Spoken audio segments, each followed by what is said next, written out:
Bonjour tout le monde et bienvenue sur ma chaîne. Aujourd'hui un tuto pour vos premiers pas en couture et pour vous accompagner au mieux j'espère. Il vous faut simplement un crayon, quelques feuilles blanches et une règle.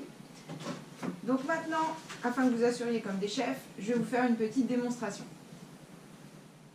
Alors voici ce que je vous conseille de tracer dans un premier temps. Vous pourrez faire plusieurs pages pour vous entraîner bien sûr. Donc des lignes droites assez espacées de manière à vous entraîner à coudre droit. Ensuite vous essayez de rapprocher donc en faisant des lignes un peu plus proches les unes des autres. Par la suite on va corser en faisant les angles pour s'entraîner. Donc là j'ai fait que sur une page mais vous pouvez en faire plus. Ensuite on passera sur l'entraînement pour faire des points d'arrêt. Je vous expliquerai ce que c'est et à quoi ça sert. Et ensuite, des courbes, vous pouvez être amené sur différents projets à avoir besoin. Donc c'est bien de s'entraîner également.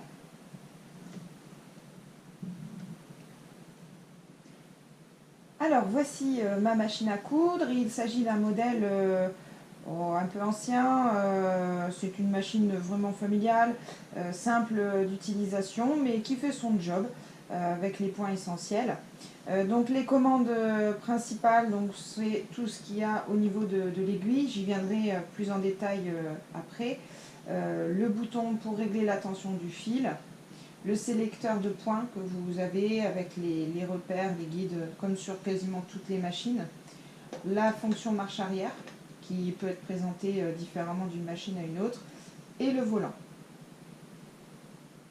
L'enfilage n'est pas un enfilage automatique, mais un enfilage manuel.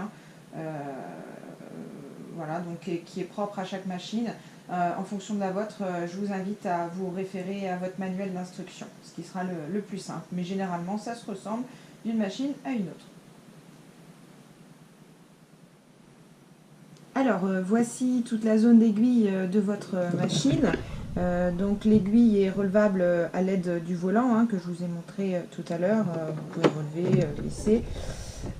Vous avez ensuite ce qu'on appelle le pied de biche, donc cette petite chose là. Vous avez le levier de pied de biche qui se trouve donc ici pour ma part. Donc vous pouvez abaisser et relever. En le baissant, ça vous permet de bloquer votre tissu.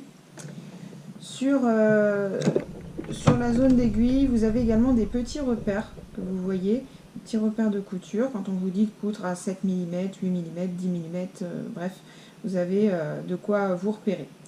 Le petit pied de biche est interchangeable. Vous pouvez mettre un pied de biche spécial fermeture éclair, par exemple, ou tout autre support.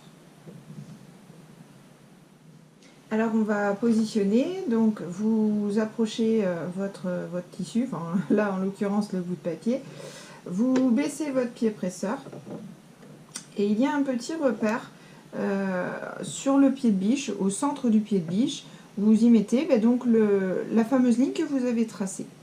Pour être précis, vous ajustez la main.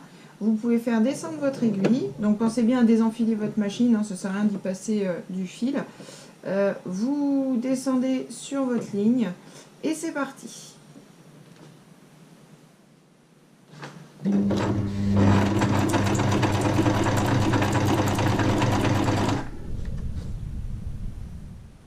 Alors quelques petits conseils et astuces.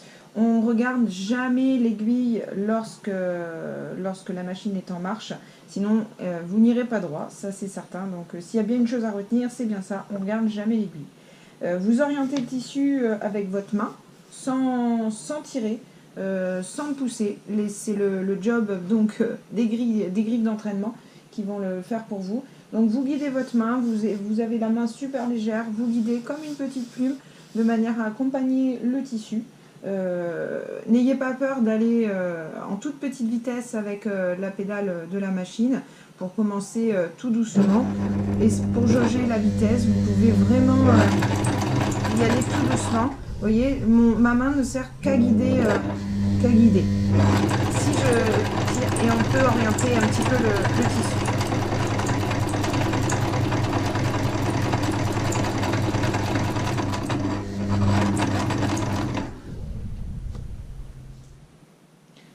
Donc Donc on va passer ensuite au point d'arrêt. Le point d'arrêt sert à commencer votre couture et à la terminer, mais également donc à renforcer. Donc c'est des stops, hein, si vous voulez, au cours de votre ouvrage. Petite chose importante qui peut vous être bien utile, lorsque j'ai débuté en couture, je n'arrivais pas à maîtriser vraiment la vitesse de ma pédale.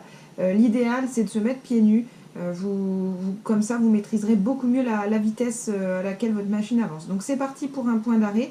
Vous aurez besoin d'utiliser la fonction marche arrière de votre machine. Donc je commence avec 3 points en avant. Voilà. Et ensuite 3 points en arrière. Voilà. Et après vous repartez en avant. On s'arrête à nouveau. 3 points en arrière. Voilà. Et c'est reparti. Voilà. Là vous avez fait votre premier point d'arrêt. Vous pouvez repositionner votre tissu, passer sur le point suivant. Pour vous aider, pour être précis, vous pouvez faire descendre votre aiguille. C'est reparti, 3 points en avant. Et 3 points en arrière. Et c'est reparti en avant. Voilà, stop. 3 points en arrière. Et en avant. Voilà, donc vous avez réalisé des points d'arrêt de cette manière, votre couture est arrêtée. Pour ensuite passer donc sur les angles. Alors sur les angles, pas bien compliqué, vous positionnez, vous baissez le pied, on baisse l'aiguille également. Voilà.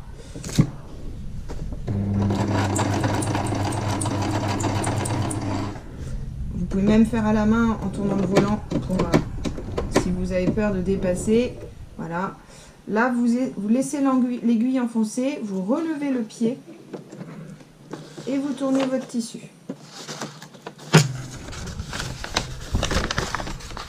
Voilà, vous rebaissez le pied et c'est parti.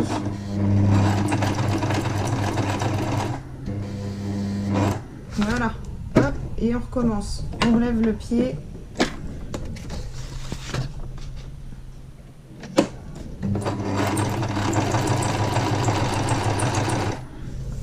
Voilà. Voilà, la vidéo est terminée. J'espère que ça vous a plu. C'est l'une de mes premières. Donc j'essaierai de m'améliorer forcément par la suite. Je vais poster régulièrement des tutos sur de la confection d'objets couture. Donc n'hésitez pas à vous abonner à ma chaîne et à bientôt!